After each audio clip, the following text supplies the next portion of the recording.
Oh, hello there, dear viewer. My name is Michael Qijie Ling, and welcome to my channel. For my first major dive into YouTube, I would like to present to you a series I dubbed the What and Why I Love, the series where I detail the various things that I just can't get enough of. Whether it be a game, activity, or something completely random, this is the show where I give them some love. For this first episode, I will be disclosing a certain video game series that has really brought up my happy side and stands as a hallmark of innovation and creativity within the world of gaming. Let's talk about it! Quick disclaimer here, this generalization I'm about to make doesn't apply to every game that falls into this genre I will mention. Take this with a grain of salt if you are indeed a fan of these exceptions. Alright? Okay. Imagine a shooter.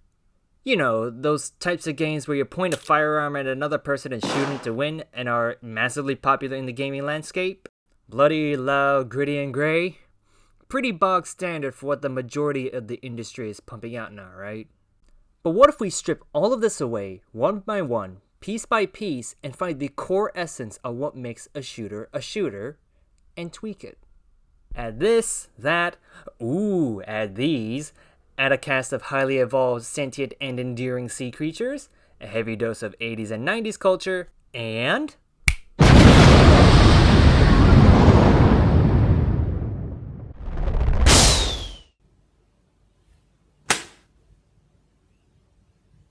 And this is what we get.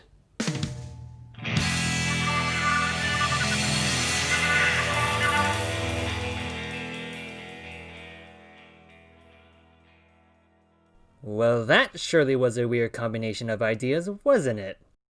Are you sure something like this has been made, good sir? Actually, yes. Why else would you have clicked on this video? Enter Splatoon, one of Nintendo's newest and most successful franchises they have created in recent years. Yes, this series holds its own among the other legendary IPs the company has whipped up, including Super Mario, The Legend of Zelda, Donkey Kong, Kirby, Pokemon, and so many others. And there is good reason for it. Splatoon stands as a hallmark of innovation and creativity amongst the endless swaths of gore and war the gaming industry is plagued by. It's a breath of fresh air, or more accurately, a splash of fresh ink.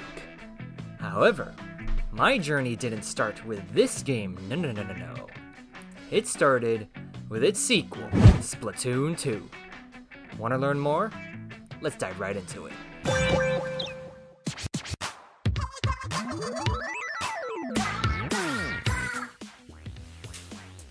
Now for the select few who may have no idea what on earth I was jabbering about, let me fill you in. Splatoon is a third-person online multiplayer shooter developed by Nintendo for the Wii U and was released between May 28, 2015 to May 30th, 2015, depending on the region. Its sequel, Splatoon 2, falls under the same genre and was released worldwide on July 21st, 2017 for the Nintendo Switch, Nintendo's current generation hardware. Both games feature several game modes, including 4-on-4 online multiplayer and single-player campaigns for the players to take part in. Within these various modes, you control an Inkling, anthropomorphic squid who can transform between a humanoid kid form and the squid form to hide and swim through colored ink sprayed on surfaces with various weapon kits. The series saw immediate success upon the launch of the initial game, which sold extremely well across all regions, which prompted Nintendo to create the sequel shortly after, to boost the Nintendo Switch's first year sales to absurd levels along the release of other highly anticipated games. Now, I want to draw your attention to the gameplay that has made this franchise so unique. It is one of the biggest selling points along with a few others I will get to later. After all, what's a great game without great gameplay? As mentioned before, you control an Inkling, anthropomorphic squid who can shapeshift between a humanoid kid form and a squid form. You also have a weapon kit, which consists of your main weapon, a sub-weapon, and a special to deal damage to your opponents and spread ink all over the place. You can spread ink, deal damage, and fill your special gauge in kit form, but you aren't particularly mobile, making you easy to hit. However, transforming into a squid allows you to swim in your own ink, swim up walls if they are covered, and cross through grades.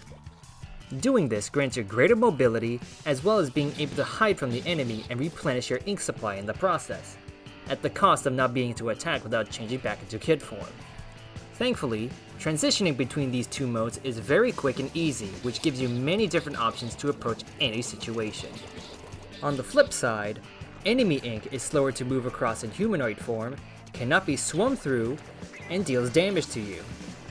If a player takes 100 or more units of damage in a match, they will be splatted and will be sent back to their team's starting point, respawn, and lose half their special gauge. It's a blow, but don't worry. You can super jump to a live ally to get back in the game. Or, if things get too hairy, you can also jump back to the spawn point for safety. Fair warning, this might happen to you.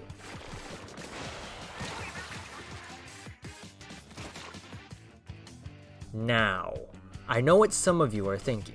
Oh, you need to get as many splats as possible by sneak attacking your opponents to win the match, huh? Sounds like a regular win condition in a normal shooter. That, my friend, is where you are wrong. Sure, getting splats is important for you and your team, but that's not how you win any match in Splatoon.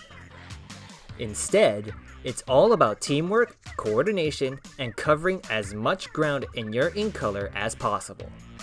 Think of it as a game of Risk. The more territory you claim, the more options you have and the better your odds of winning.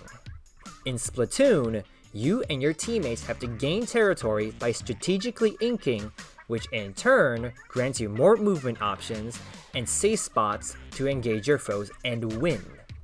It is a constantly shifting battle as the two teams try to outplay each other, gain more map control, and use their weapons and specials to win skirmishes to advance the battle in their favor. Now this is innovation. So many shooters have been doing more or less the same thing over and over again for so many years. Simply shoot someone and win, plus an objective or two sometimes. Now, the act of shooting has expanded to encompass multiple different ideas and create something that is not only original, but also accessible and fun. Heck, even a newbie player can do something. He or she could still ink the ground and gain more turf for the team with the press of a button, unlike a traditional shooter where they have to aim properly to gain kills, and therefore cannot contribute anything towards winning. What's even better is that the central mechanic and concept of inking and map control is applied across all the modes in this series. From casual turf wars, competitive ranked battles and their different games, the single player campaigns, and in the case of Splatoon 2, the Horde survival mode, Salmon Run. All of these modes follow the idea of team play and area coverage to achieve victory, and trust me, I know from experience.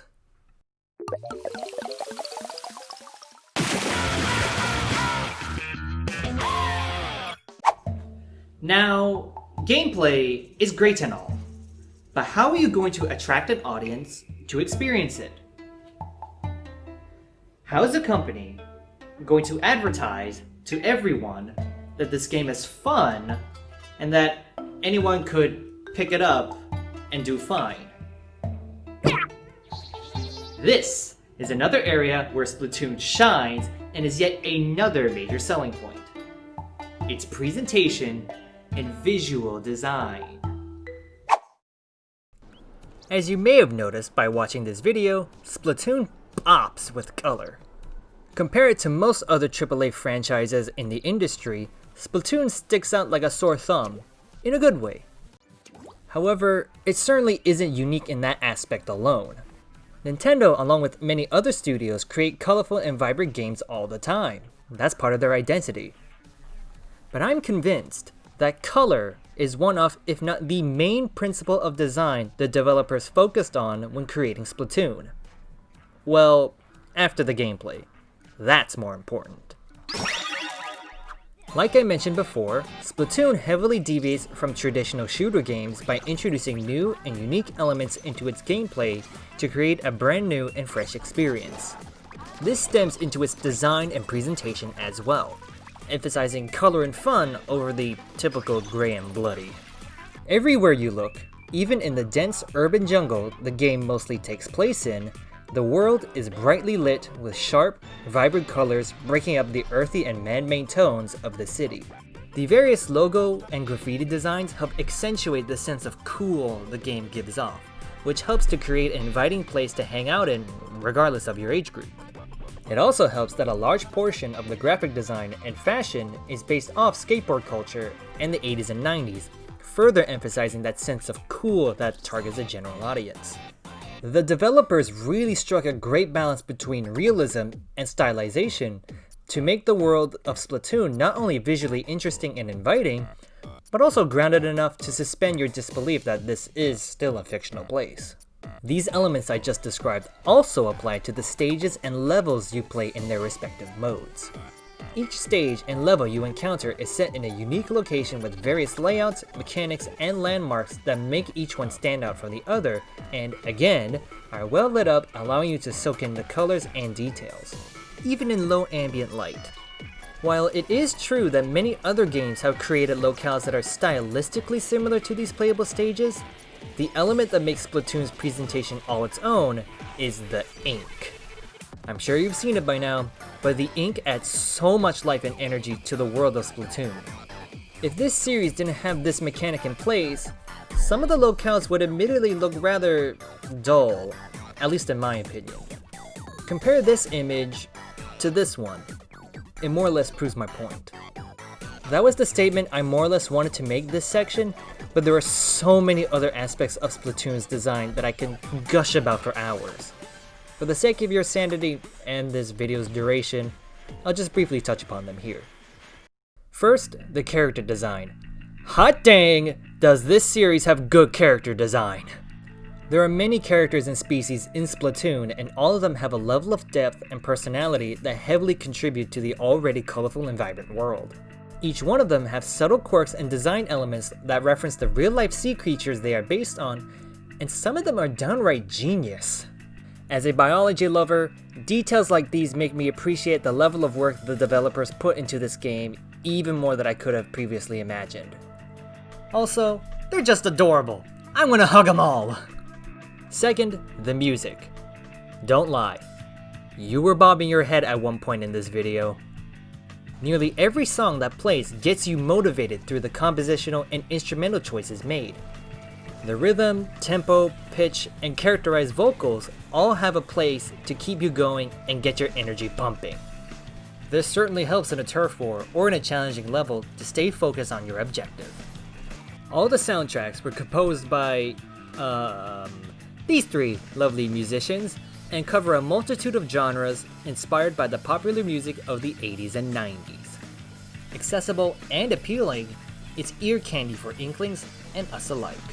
Give them a listen. I'm sure you'll find something to enjoy.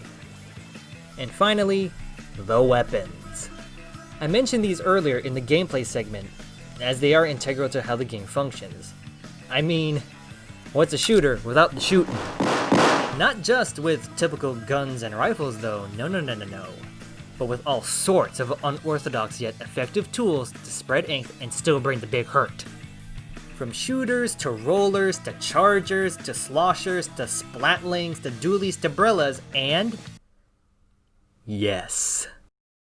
You can use a washing machine to splat your opponents silly.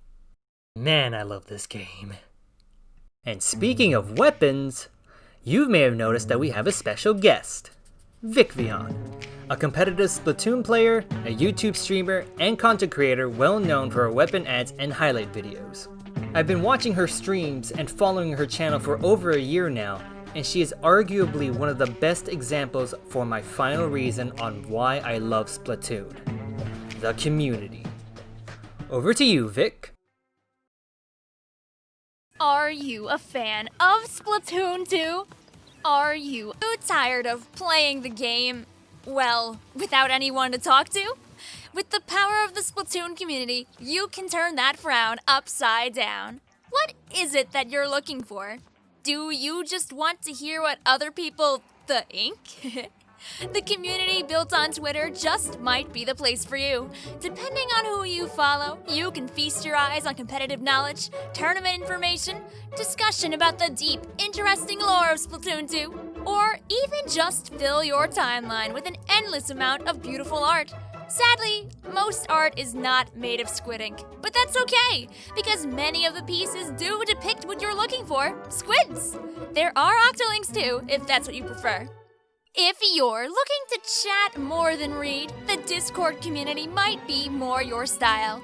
With servers ranging from the Academy, where players can get to learn the game better, to Low Ink, where new players are able to participate in tournaments built for their own skill level, to the dozens upon dozens of fan servers out there, there really is something for everyone, whether you play the game seriously or just want to talk about the game. How much does it cost, you ask, to become better at Splatoon through these communities? Nothing.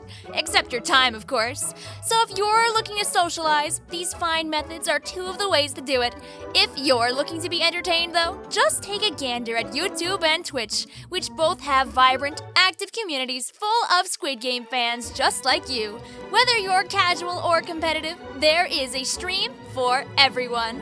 In fact, some of the streams are even built on purpose to support a special type of turf war match known as a Splatfest. While there are no longer Splatfests being run by Nintendo, there are many people out there who can make it their sworn duty to bring the Splatfest fun to you. So many, in fact, you can usually find at least one custom Splatfest stream out there every week or two.